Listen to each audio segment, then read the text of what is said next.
The shy waitress greeted the billionaire's deaf mother, but what she said in sign language shocked everyone. The crystal chandelier cast dancing shadows across the marble floors of Leonard. As Ava Reynolds adjusted her black uniform for the third time that evening, her hands trembled slightly. Not from nerves about serving Manhattan's elite, but from the familiar weight of hiding who she really was. At 24, she had perfected the art of invisibility, moving through the restaurant like a ghost with a smile. Table 12 needs their wine refilled, called Sarah Whitman, the head waitress barely glancing up from her order pad. And try not to spill anything on Mr. Sterling tonight. He's already complained twice about the temperature in here.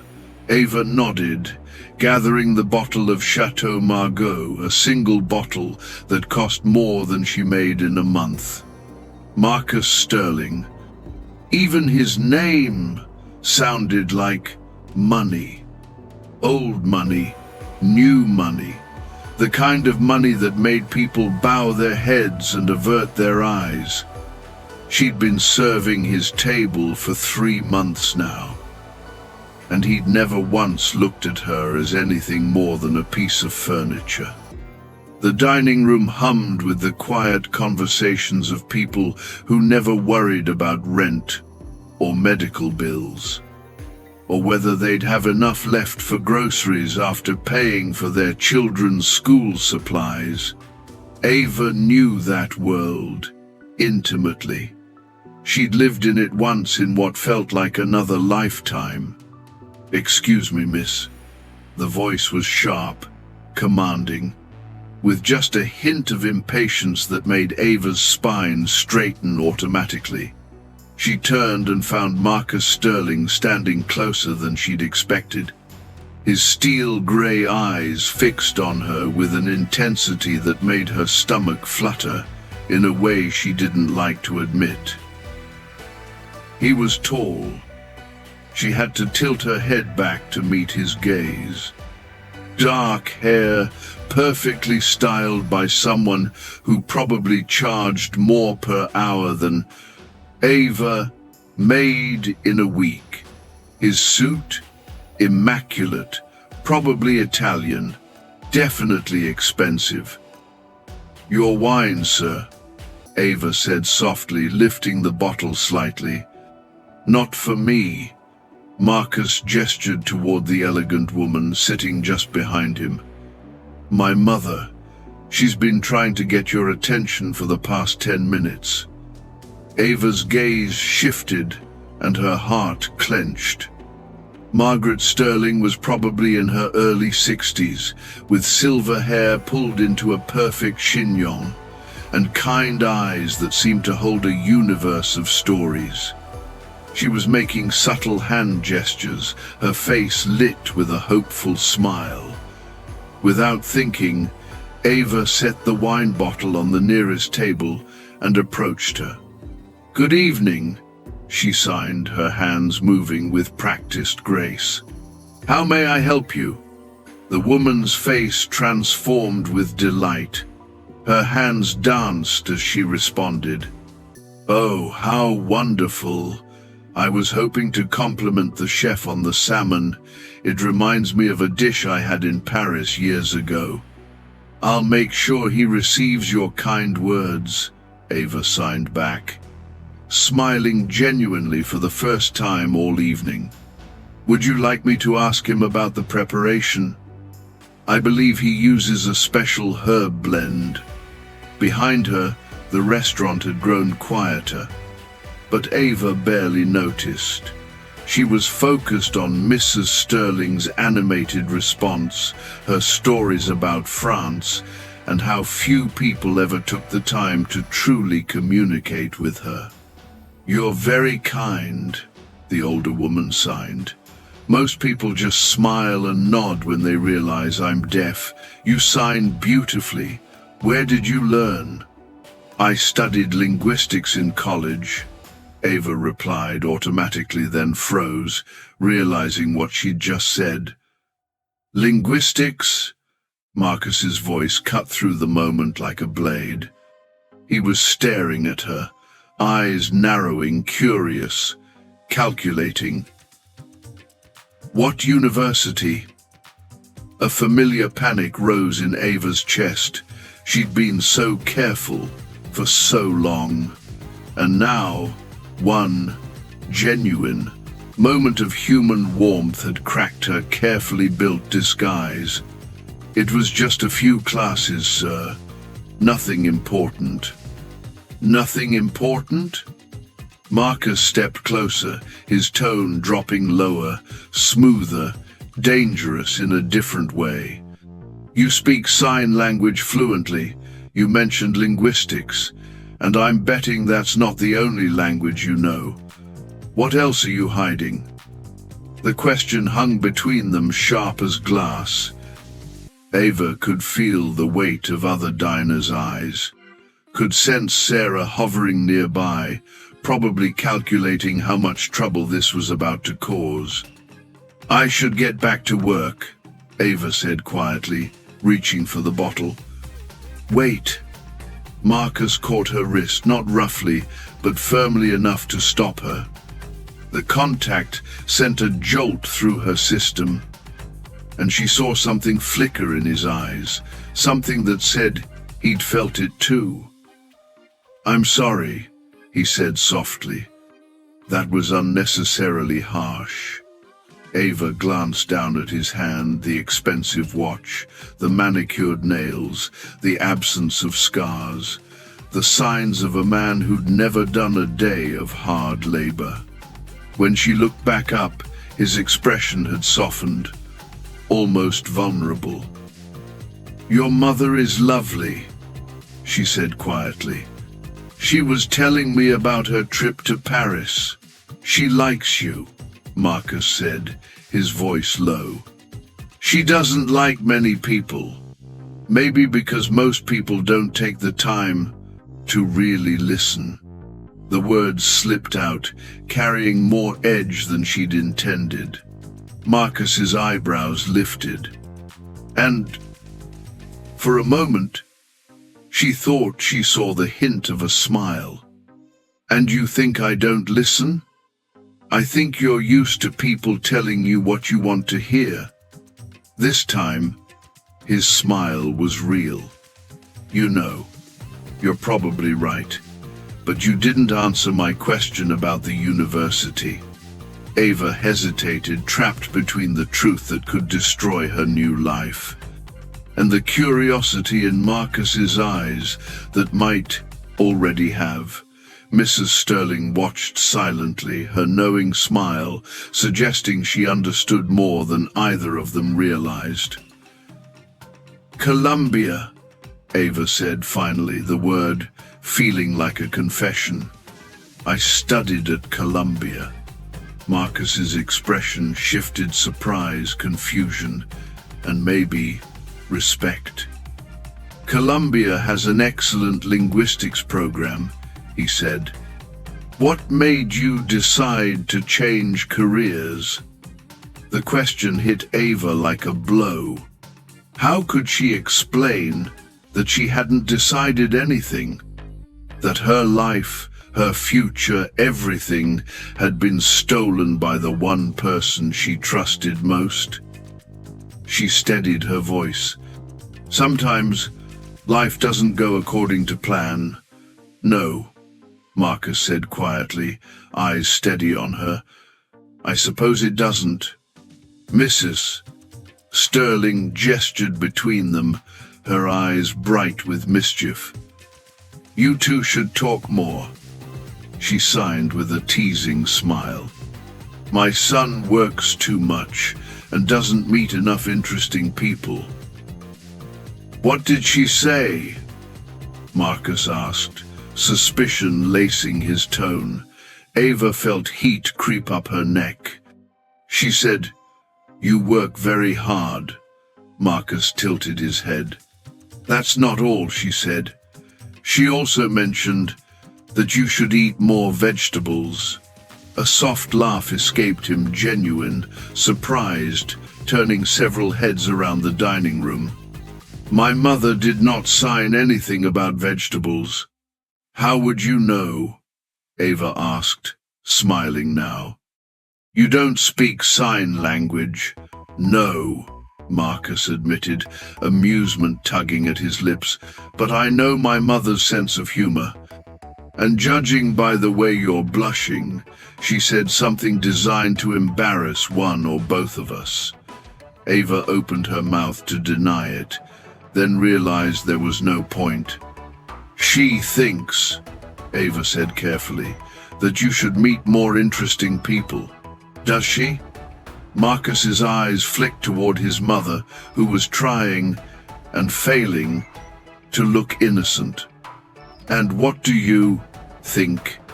His voice dropped, quieter, warmer. Am I meeting interesting people? The question carried more meaning than the words alone. Standing this close, Ava could smell his cologne, subtle, expensive, the kind that whispered rather than shouted. She could see the faint lines near his eyes, proof he smiled more often than his reputation suggested, and the way his jacket stretched across his shoulders when he breathed. I think, Ava said softly, that you're used to meeting people who want something from you, and you don't want anything from me. Marcus's gaze sharpened, curious now, almost vulnerable. How many people had disappointed him, she wondered. How many relationships were built on his bank account rather than anything real? I want you to let me do my job, she said gently. Before Sarah Whitman decides I'm more trouble than I'm worth. Marcus followed her glance to the hostess station, where Sarah was indeed watching their interaction like a hawk. He sighed, almost smiling. Right, of course. He stepped back, but his eyes didn't leave hers. This conversation isn't over, he murmured. Sir, I have questions, Ava Reynolds. The way he said her full name sent a strange chill down her spine. He probably knew the names of everyone who worked in places he frequented, but something in his tone felt different. And something tells me, he added, you have answers that might surprise me. Ava's carefully built world began to tilt. For 3 months, she'd been invisible, safe in her anonymity. Now, Marcus Sterling was looking at her like a puzzle he intended to solve, and that was the last thing she could afford. I really should get back to work, she whispered. Of course. Marcus stepped aside with a polite nod, almost courtly. But Ava, I'll see you next week. It wasn't a question, it was a promise one that made. Her pulse quickened with equal parts anticipation and dread. As she walked away, she could feel his eyes following her every step. Mrs. Sterling caught her gaze as she passed, signing quickly. He likes you. Ava stumbled just slightly, nearly spilling the wine she carried. The rest of the evening blurred into motion, plates, laughter, clinking glasses, but Ava was hyper-aware of table 12. Every time she dared to glance in that direction, Marcus seemed to already be watching her, his expression thoughtful. When they finally left, he paused at her station. Have a good evening, Ava, he said quietly, then leaned just a little closer. And next time, maybe you can tell me about Paris. Her blood turned to ice. She'd never mentioned Paris. Mrs. Sterling had. But somehow Marcus had connected dots she'd worked years to bury. As he guided his mother toward the exit, Ava realized something chilling. Her carefully maintained anonymity had shattered. Marcus Sterling wasn't just curious anymore, he was investigating. Ava's hands shook as she counted her tips at the end of the night.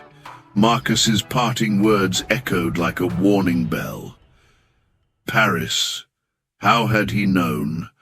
She'd spent 2 years erasing that part of her life, trying to become someone completely different from the woman who'd once negotiated million-dollar deals in glass boardrooms overlooking the Seine. "You okay, girl?" Sarah appeared beside her, concern creasing her tired features. "You look like you've seen a ghost." "I'm fine," Ava lied, shoving crumpled bills into her purse. "Just tired." "That Sterling guy really had you rattled," Sarah said. "What was all that hand-waving about?" Ava forced a smile. "His mother's deaf. I was just taking her compliments to the chef." "Since when do you know sign language?" The question was casual, but the curiosity underneath wasn't. Ava had worked so hard to blend in, to be unremarkable, and one conversation had undone all of it. "I picked up a few things in college," she said lightly. "Nothing fancy." Sarah's expression said she didn't quite buy it, but she let it go. "Well, whatever you did, you made an impression." Her grin widened. "He left a $200 tip." Ava froze. "What? $200 for a 30-minute dinner?" Sarah's eyes gleamed, half envy, half warning. "Rich guys don't tip like that unless they're planning to come back for more than just the salmon." The implication made Ava's stomach twist. "It's not like that, honey," Sarah sighed. "I've been working restaurants for 20 years. It's always like that with men like him. Just be careful, okay? Guys with that kind of money don't play by the same rules as the rest of us." Ava nodded, but Sarah's warning came too late. Because Marcus Sterling wasn't interested in her the way Sarah thought. He was interested in her secrets, and that was infinitely more dangerous. That night, the subway ride back to her Queen's studio felt longer than usual. Every flickering shadow seemed to hide a threat. Ava had spent 2 years looking over her shoulder, waiting for David Hale to finish what he'd started. Her ex-fiancé had been methodical, destroying her reputation first, then her career, then her finances. The only thing that had saved her from complete ruin was her ability to disappear. But if Marcus started digging into her background, how long before David realized she wasn't as destroyed as he believed? How long before he decided to finish the job? Ava's phone buzzed as she climbed the narrow stairs to her apartment. "Unknown number. Hope you don't mind, I got your number from the restaurant's HR department. This is Marcus Sterling. I wanted to thank you for being so kind to my mother tonight. She hasn't stopped talking about you." Ava stared at the message, her heart hammering. HR department. Of course. Men like Marcus didn't ask for permission. They simply took what they wanted. The casual violation of privacy should have made her angry, but instead it filled her with a deep, bone-cold fear. She typed a polite reply, deleted it, started again, deleted that too. Finally, she turned off her phone and dropped it face down on the counter. Her apartment was small, sparse, furnished with thrift store cast-offs. But hidden beneath her mattress was a lockbox holding her real life, a Columbia MBA, a CPA license, and documents proving ownership of patents that David Hale had stolen along with everything else. Ava pulled out her old laptop, the last remnant of who she'd been, and hesitated before typing in a name she'd avoided for 2 years. David Hale, Pinnacle Financial. The results made her stomach lurch. David's company had grown exponentially, built on the foundation of her stolen work. But the latest headline made her blood run cold. Pinnacle Financial announces merger with Sterling Industries. Marcus Sterling, David Hale, partners. Ava's hands flew to her mouth to stop the scream rising in her throat. It couldn't be coincidence. David was cruel, calculating, utterly without conscience but never careless. If he was partnering with Marcus, it was for a reason. Had he already discovered where she was? Was Marcus's sudden interest part of some elaborate setup? Her phone buzzed again. I know you're probably tired, but I can't stop thinking about our conversation. Would you have dinner with me tomorrow? Somewhere we can actually talk. Ava stared at the words until they blurred. Every instinct screamed run. But running required money she didn't have, and more than that, she was tired of being afraid. Tired of being invisible. Against every rational thought, Ava typed back, I work tomorrow night, but I'm free for lunch. The reply came almost instantly. Perfect. I'll pick you up at noon. Wear something comfortable. I have a feeling we're going to be doing a lot of talking. Ava set her phone aside and buried her face in her hands. She was either about to make the biggest mistake of her life, or finally take the first step toward reclaiming it. The next morning brought a text that made Ava's pulse quicken. Change of plans. Meet me at Columbia University, the steps of Low Library. I want to see where you studied. Her blood turned to ice. Columbia. He was already digging, already connecting the dots she had tried to erase. The casual mention of her alma mater felt like a trap snapping shut. But what choice did she have? Running would only confirm his suspicions, and she was so tired of living like a ghost. Ava dressed carefully in the one outfit she'd salvaged from her old life. A simple black dress that had once cost more than 2 months of her current pay. It felt strange now, like wearing a costume from a play she no longer remembered. The campus buzzed with energy, students rushing between classes, laughter echoing off the stone. She'd once been one of them. Young, hopeful, untouched by betrayal. She found Marcus Sterling exactly where he said he'd be, sitting on the library steps, 2 coffee cups beside him, sunlight threading through his dark hair.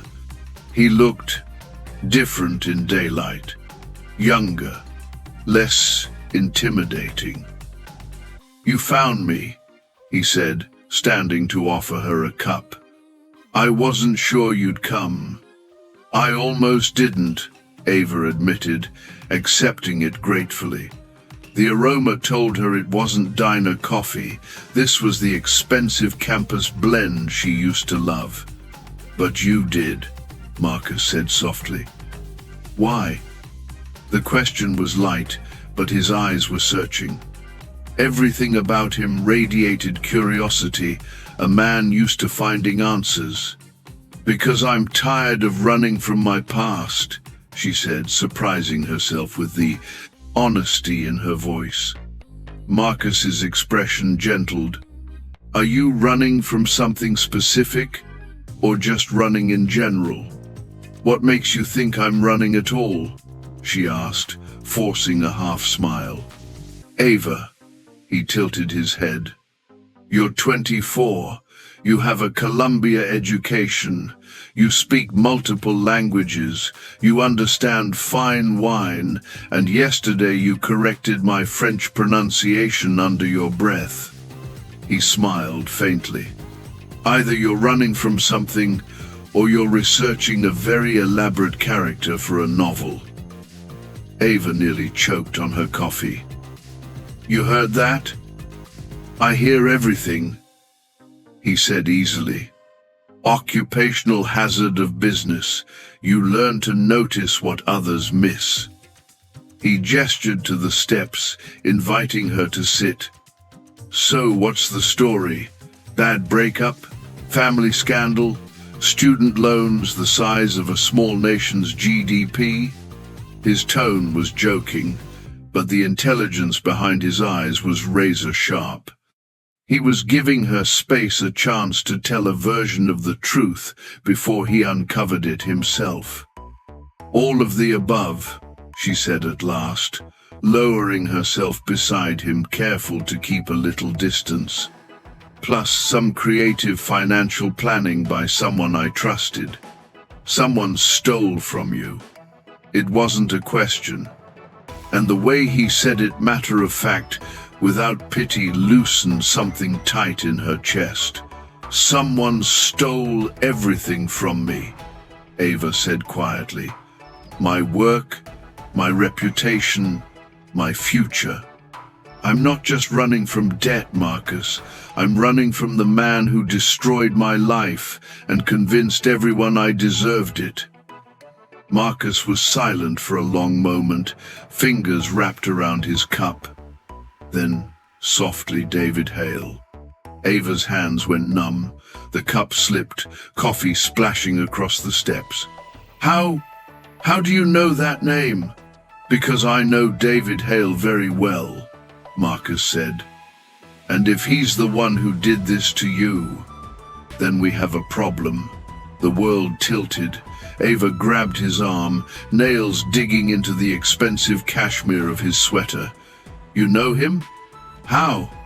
Marcus looked down at her hand, then back into her eyes. Ava, David Hale is my business partner. We're about to close the biggest deal of our careers. The words hit like a physical blow. Of course, David would find his way back into her life the moment she started to breathe again. Of course, he'd use someone like Marcus, someone she was beginning to trust, as his weapon. This is a setup, she whispered, backing away.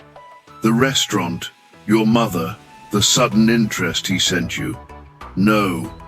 Marcus caught her wrist, firm but gentle. I swear to you, David has no idea I'm here. I don't know what he did to you, but this, us, it has nothing to do with him. I don't believe you. Then let me prove it. He pulled out his phone, scrolling through contacts. I'm going to call him right now. I'll tell him I met someone from Colombia, someone who says they know him. Watch his reaction. Ava wanted to run, but something in Marcus's steady gaze held her frozen. He pressed the call button and put it on speaker.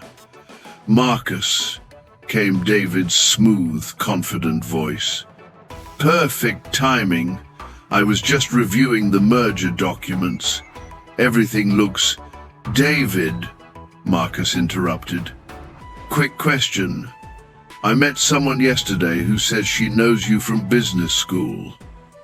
Ava Reynolds' linguistics background, worked in finance for a while. The silence that followed was suffocating. Ava could almost feel the shock radiating through the phone. Ava Reynolds, David repeated slowly. That name doesn't ring a bell, should it? The lie rolled off his tongue, effortless. Marcus kept his eyes on Ava's face. She seemed pretty sure. Said you worked together on some financial projects. You know how it is, Marcus, David said easily. Business school creates a lot of casual connections, maybe a study group or something. I honestly can't place her. Ava made a sound somewhere between a laugh and a sob. A study group. 3 years of partnership, 2 years of engagement, and he reduced it to a study group. Right, Marcus said calmly. Well, if you remember anything, let me know. We'll talk later about the Steinberg contracts. Of course, David replied smoothly. And Marcus, be careful about people claiming to know me. You'd be surprised how many try to use fake connections to get close to successful men like you. The call ended. Silence, thick and heavy between them. Fake connections, Ava whispered. That's what our engagement was, apparently. Marcus stared at his phone, jaw tight. You were engaged to David Hale for 2 years? We were business partners for 3 years before that. Her voice felt detached, as if it belonged to someone else. We built Pinnacle Financial together. Every algorithm, every client strategy that was my work, my ideas. And he stole it all. She laughed bitterly. He didn't just steal it, he made everyone believe I was the thief. He forged documents, manipulated records, convinced our clients I was embezzling. By the time I realized, he'd already filed charges and frozen my accounts. Marcus's jaw flexed. The charges didn't stick. They didn't because he dropped them. Said he didn't want to ruin my life over a misunderstanding. Her voice trembled with anger. He made himself look merciful while making sure everyone still thought I was guilty. Marcus ran a hand through his hair, breaking the perfect style. That's diabolical. That's David, Ava said flatly. And now he's your business partner, so the real question is, what are you going to do about it? Marcus rose slowly, holding out his hand to her. I'm going to find out the truth, he said simply. And then I'm going to make sure David Hale pays for what he did to you. The words should have filled her with hope, but all Ava felt was exhaustion. Men like David never paid, they profited, and men like Marcus, no matter how sincere, always chose money over justice. But when she looked up at him, saw the conviction in his eyes, something deep inside her stirred. Hope, against her better judgment, Ava took his hand. Why? She whispered. Why would you risk a business deal for someone you barely know? Marcus studied her face with quiet intensity. Because, he said finally, I've spent my life surrounded by people who only want something from me.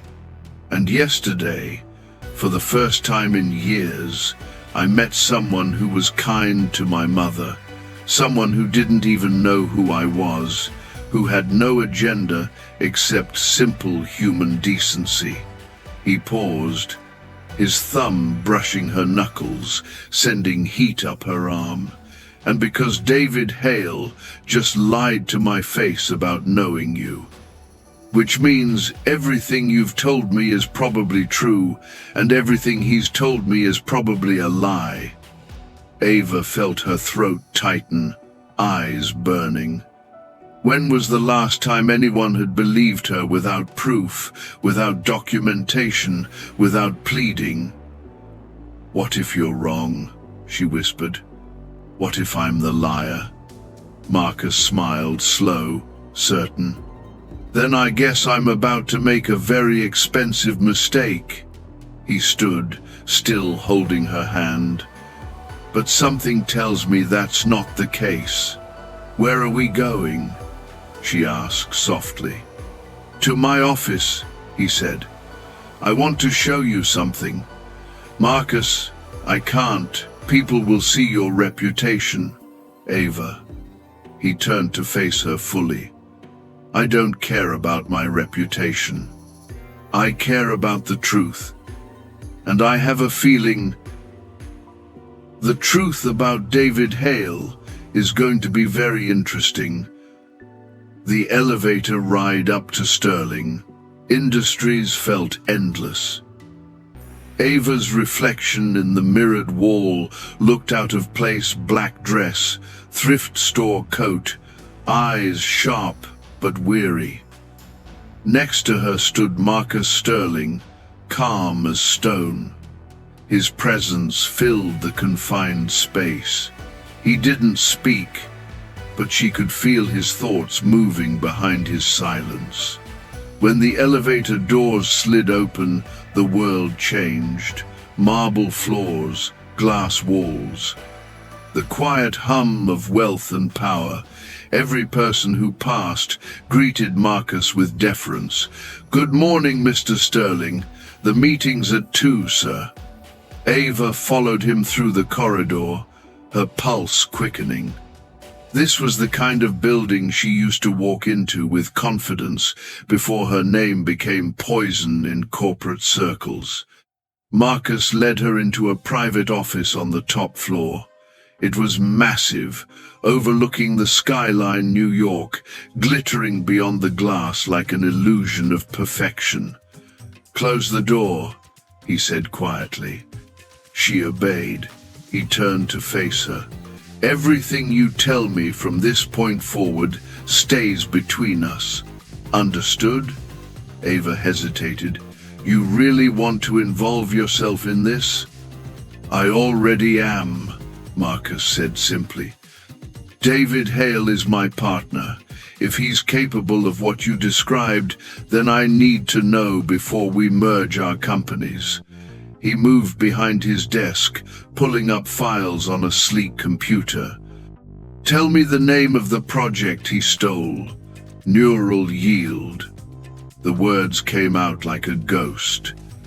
"It was an AI-based financial prediction system.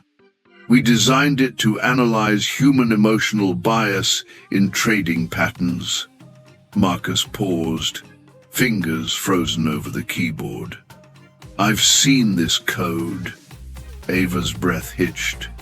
"Where?" "In Pinnacle's data portfolio. David said he licensed it from an MIT research team." Ava let out a bitter laugh. "I was that team." Marcus looked up slowly. "You can prove it?" She nodded, pulling a small flash drive from her purse. "I kept the original architecture diagrams and timestamps. Every algorithm is tagged with my identifier AR:04. He took the drive from her gently, slotting it into the computer. Lines of code appeared on screen, familiar, beautiful, haunting. Ava watched his expression shift from curiosity to shock. "This matches Pinnacle's system exactly," he murmured. "Down to the naming convention. David just changed the header files," Ava said softly, "and replaced my initials with his." Marcus leaned back, eyes dark. "He didn't just steal your work.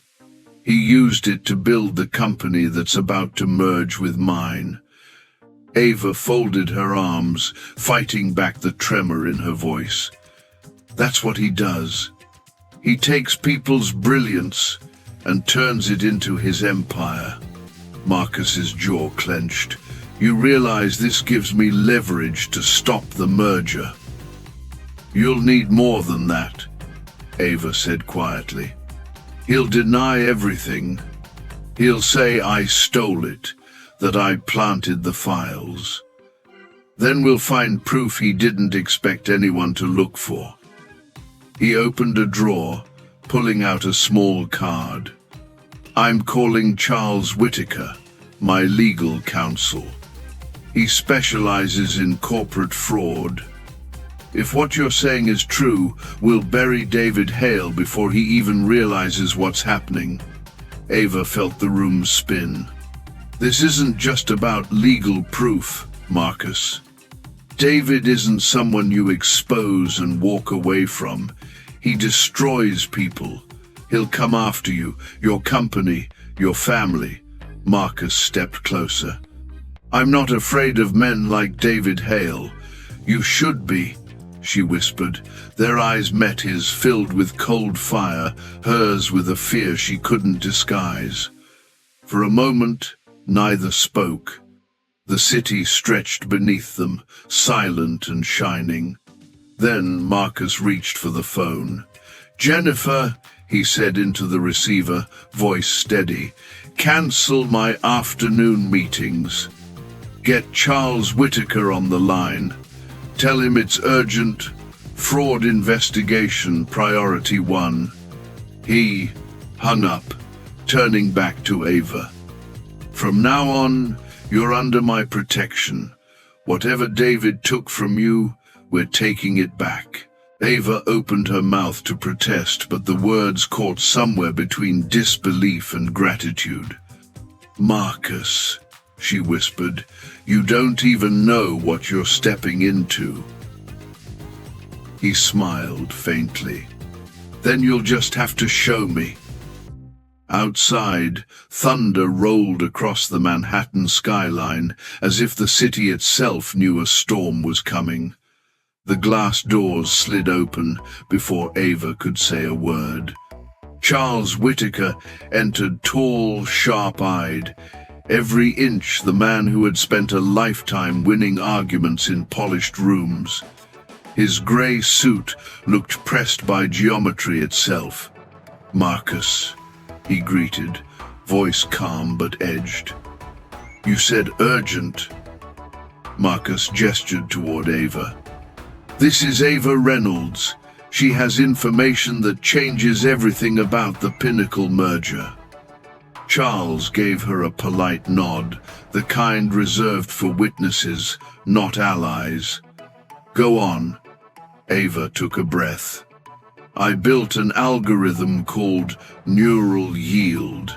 David Hale stole it, rebranded it, and used it as the foundation of Pinnacle Financial." She handed him the flash drive. "My identifiers are in the metadata." Charles plugged it in, scanning through lines of code with quiet precision. After a minute, he frowned. "She's telling the truth. These timestamps predate Pinnacle's incorporation by 11 months. Marcus leaned forward. "Can we use it to halt the merger?" Charles shook his head slowly. "Not directly. Hale will claim she fabricated it. We'll need corroborating proof, something internal from his system." He turned to Ava. "Do you still have access to any of Pinnacle's archives?" She shook her head.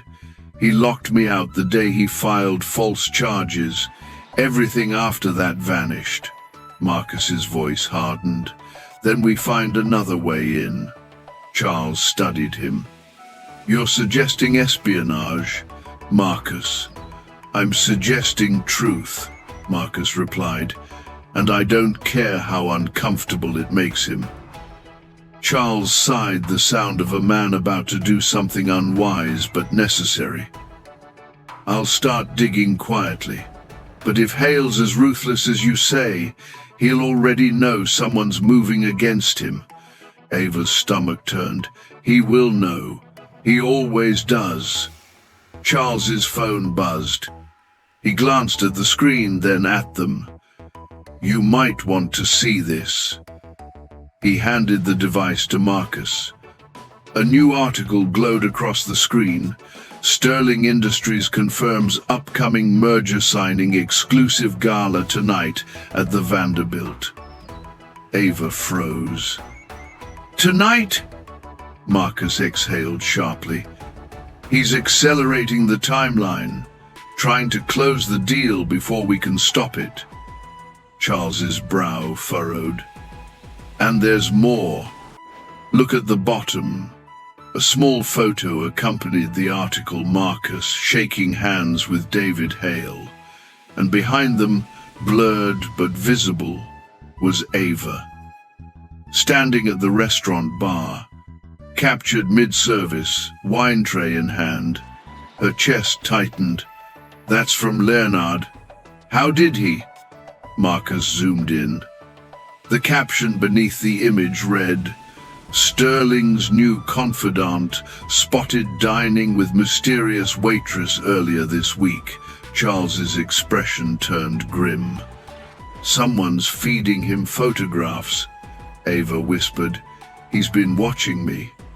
Marcus's hand curled into a fist. "Through who?" Charles's eyes flicked toward the ceiling corners. "Security feeds. The restaurant's under a corporate service network. If Pinnacle handles their financial processing, Hale would have direct access to surveillance footage." Ava's breath caught. "He's not just watching. He's tracking my movements." Marcus turned to Charles, voice low but lethal. "I want a team on this. Now, quietly. Trace any digital trail that leads from Pinnacle's servers into mine or into hers." Charles nodded once. "I'll start with your IT department and a proxy audit. But Marcus, if Hale realizes we're tracing him, he'll retaliate. Then we make him think he's winning," Marcus said coldly. "Set the meeting for tonight. I'll attend the gala as planned." Ava stared at him. "You can't. He'll know you've been warned." "That's exactly what I want him to think." Marcus's tone was steel wrapped in calm. "If Hale believes he still holds control, he'll slip. He always does." Ava shook her head. "You don't understand him. He doesn't slip, he builds traps." Marcus stepped closer, lowering his voice. "Then let him build one, because this time he's walking into mine." The words hung in the air, dark and final. Outside, thunder cracked again, closer now, louder as the city prepared for a storm neither of them could avoid. The Vanderbilt Hotel shimmered under a curtain of rain. Cars pulled up one by one, spilling out New York's elite in tailored suits and diamond gowns. Camera flashes sparked like lightning across the marble entryway. Inside, the air was thick with champagne and ambition. Ava lingered near the back, her heart pounding beneath a borrowed black dress. She had argued with Marcus for hours, but he'd been relentless. "If David's planning something tonight," he'd said, "I want you where I can see you." So here she was, a ghost from David Hale's past, standing in a room where he ruled like a king. Marcus approached through the crowd, immaculate as always. But there was something different tonight. The charm was still there, yet beneath it, an unmistakable tension, steel under silk. "You shouldn't have come," Ava whispered as he reached her. He smiled faintly. "Funny, I was about to say the same to you." Before she could respond, a familiar voice slid through the noise. "Well, look who it is." The sound froze her blood. David Hale.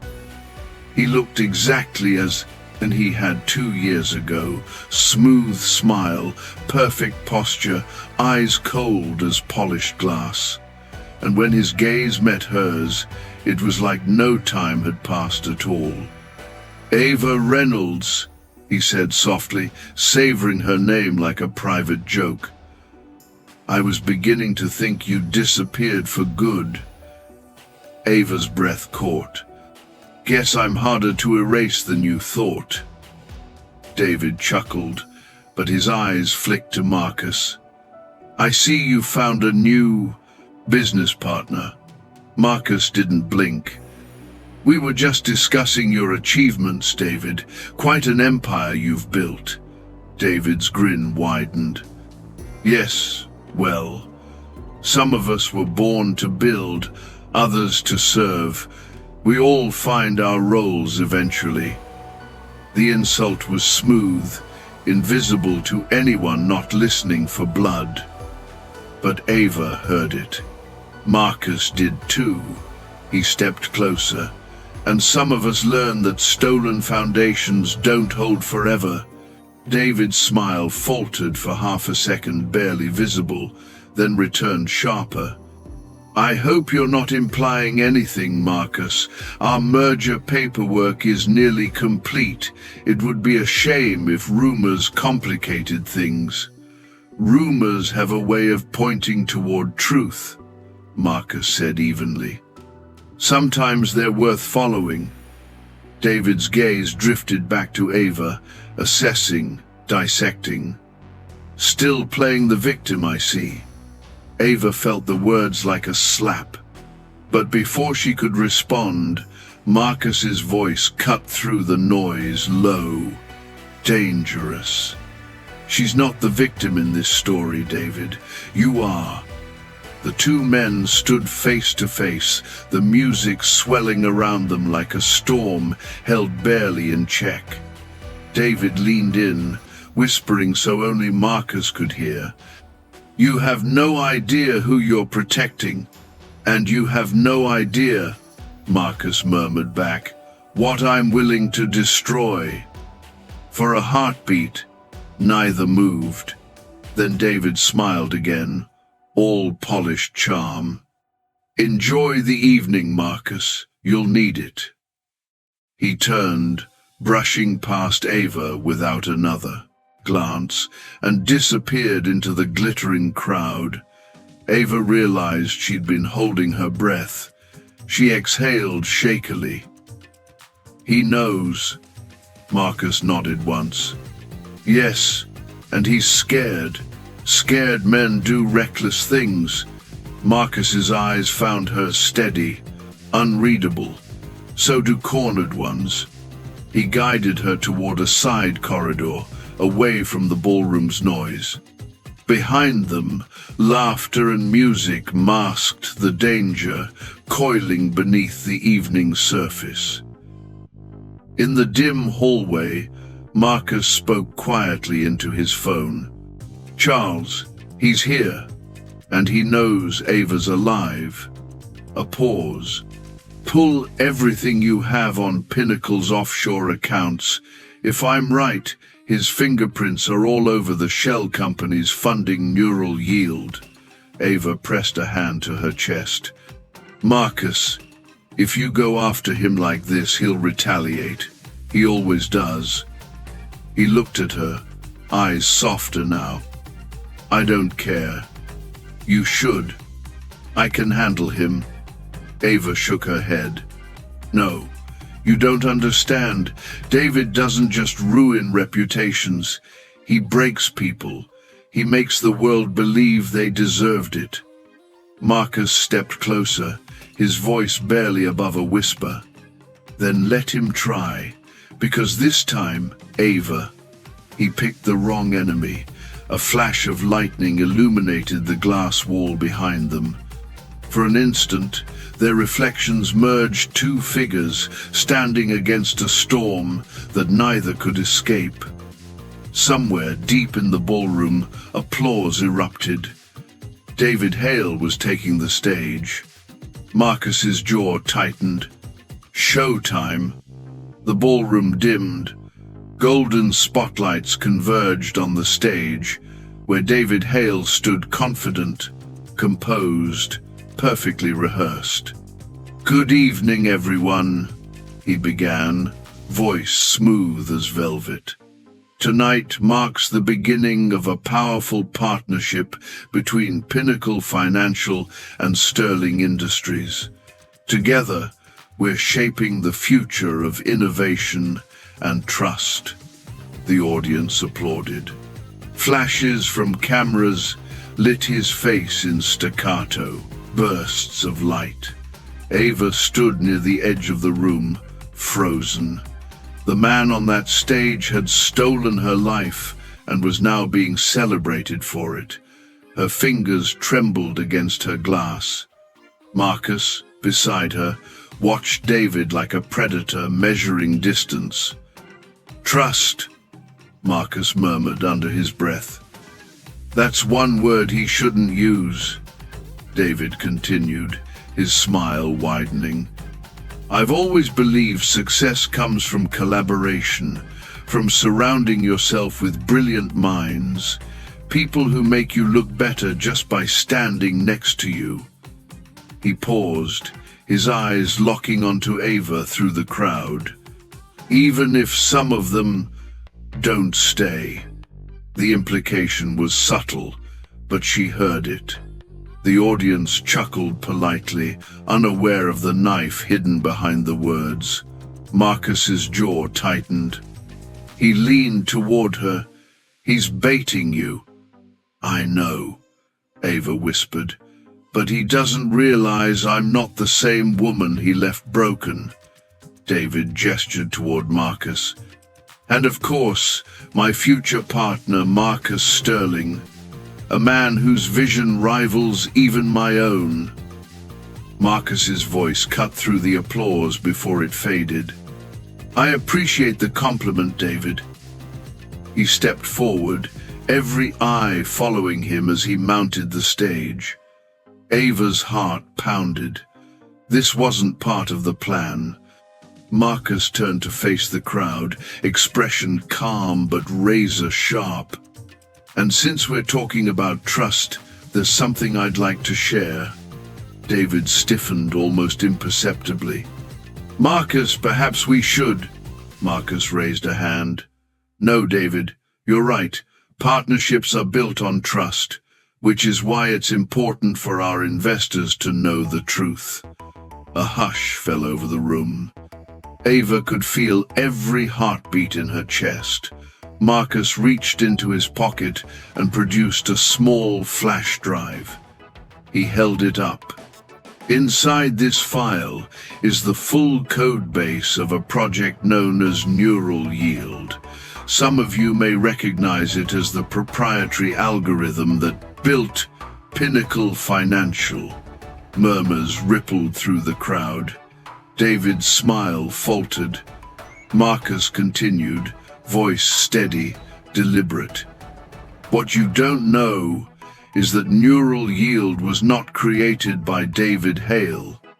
It was stolen. Gasps, cameras, a wave of stunned silence. David stepped forward, laugh, practiced but hollow. Marcus, I think you've had too much champagne. You're making a very serious accusation. I'm stating a fact, Marcus said, eyes locked on him. This algorithm originated at Columbia University under the name Ava Reynolds. The crowd parted like water as whispers filled the air. Ava wanted to run, but her feet were rooted to the floor. David turned toward her, eyes blazing. You brought her here? He hissed under his breath. She's a disgraced fraud. She has nothing. Marcus's voice cut through like thunder. She has the truth. And proof. The screens behind them flickered, and Charles Whitaker's voice came through the speakers from the control booth above. Good evening, ladies and gentlemen. My apologies for the interruption, but as legal counsel for Sterling Industries, I thought transparency was best. Files appeared on the display. Timestamps, university patents, code signatures, each one bearing Ava's name. This data has been verified by an independent forensics team, Charles continued. The intellectual property legally belongs to Ava Reynolds, stolen by David Hale 3 years ago. The room exploded. Reporters shouted questions. Investors exchanged furious whispers. David's mask cracked. He turned toward Marcus, voice dripping venom. You think you can humiliate me in public? I don't think, Marcus said coldly. I know. David lunged, grabbing Marcus by the lapel, but security was already moving. Cameras flashed. The moment froze David's fury, Marcus's unflinching stare. Ava stepped forward. trembling but resolute. "Let him go." Her voice rang out clear, steady. David froze, turning toward her. "You think this changes anything?" He spat. "They'll forget you again. You'll vanish like before." Ava met his glare. "Maybe, but this time, the truth won't." Security dragged him back as he shouted her name, half rage, half disbelief. Marcus watched silently, chest rising and falling with controlled fury. The chaos swirled around them, press, police, murmurs of scandal, but in the center of it all, Ava stood still. Finally, free. She turned to Marcus. "You just detonated your entire merger." He gave a small, crooked smile. "Some things are worth burning for." For a moment, they stood in the glow of flashing lights, the storm outside reflected in their eyes. That night, the rain turned from drizzle to downpour. But as they stepped out of the Vanderbilt together, Ava realized something strange. For the first time in years, she wasn't afraid of the rain. The city woke to headlines that burned across every screen. David Hale exposed. Sterling Industries pulls out of billion-dollar merger. Disgraced CEO faces federal investigation. By sunrise, the empire David had stolen was collapsing in real time. His accounts frozen, his board resigning, his lawyers silent. And in a small apartment high above Tribeca, Ava Reynolds sat by the window, wrapped in a blanket, watching the first light of dawn spill across the skyline.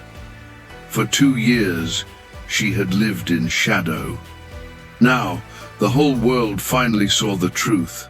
A knock at the door, soft, steady, familiar. She opened it to find Marcus Sterling drenched from the rain, tie undone, eyes tired but alive. "You haven't slept," Ava said softly. He smiled faintly. "Neither have you." They stood there for a long beat, two people who had walked through fire and somehow come out standing. "You lost everything because of me," she whispered. "The deal, your investors, I didn't lose anything worth keeping," Marcus said. "Money rebuilds, integrity doesn't."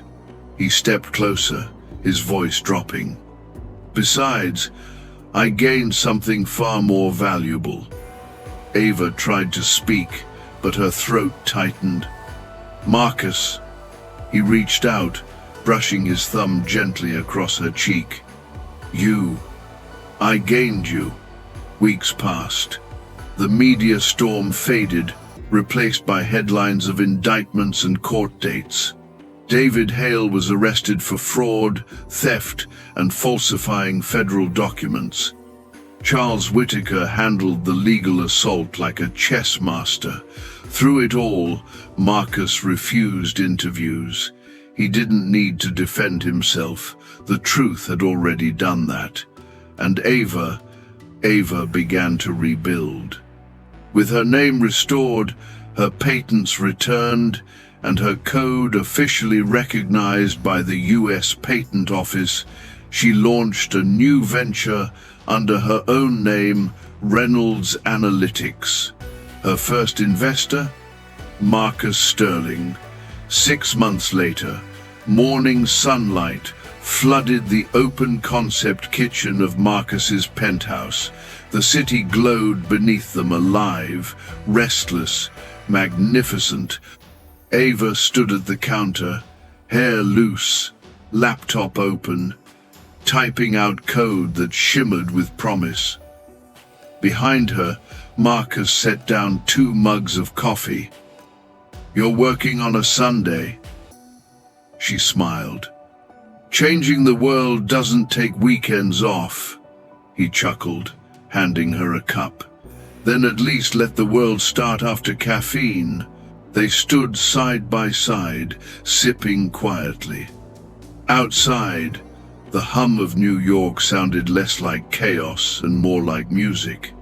On the counter lay that morning's paper. Pinnacle financial founder sentenced to 5 years. Beneath it, a smaller headline. Reynolds Analytics announces partnership with Sterling Industries. Ava glanced at it, then at Marcus. Still no regrets? He smiled. Only one. She raised a brow. Which is, that I didn't meet you sooner. Ava laughed, soft, disbelieving, beautiful. The kind of laugh that only comes after years of pain finally makes sense. Marcus set his coffee down, his expression shifting, nervous in a way she'd never seen. I have something for you. He reached into his jacket and pulled out a small velvet box.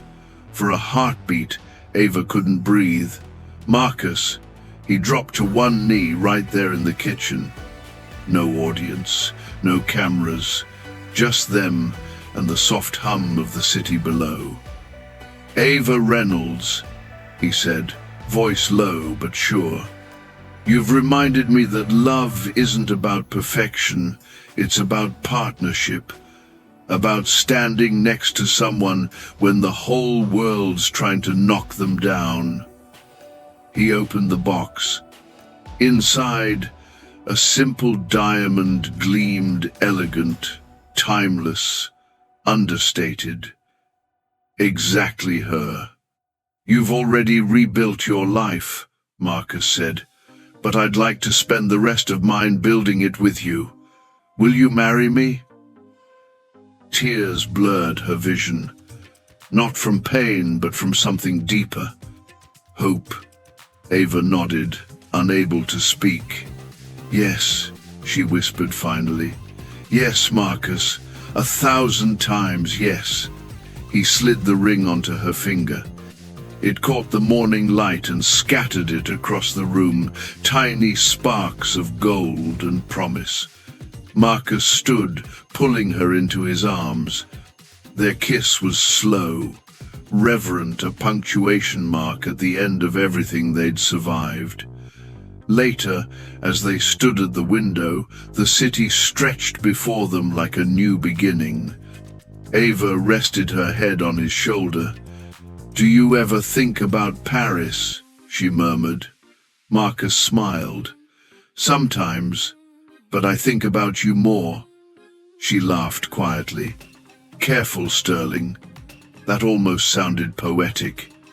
Good, he said, because poetry's the only thing that comes close to you. They watched the sunrise paint the skyline in gold and rose, and for the first time in years, Ava didn't feel haunted by her past. She felt free. Sometimes life breaks us to reveal what we're made of. Sometimes love arrives not to save us, but to remind us that we were worth saving all along. Ava Reynolds and Marcus Sterling didn't just rebuild their lives, they rebuilt each other. And in a world obsessed with wealth and power, they found something rarer: integrity, forgiveness, and love that finally felt real.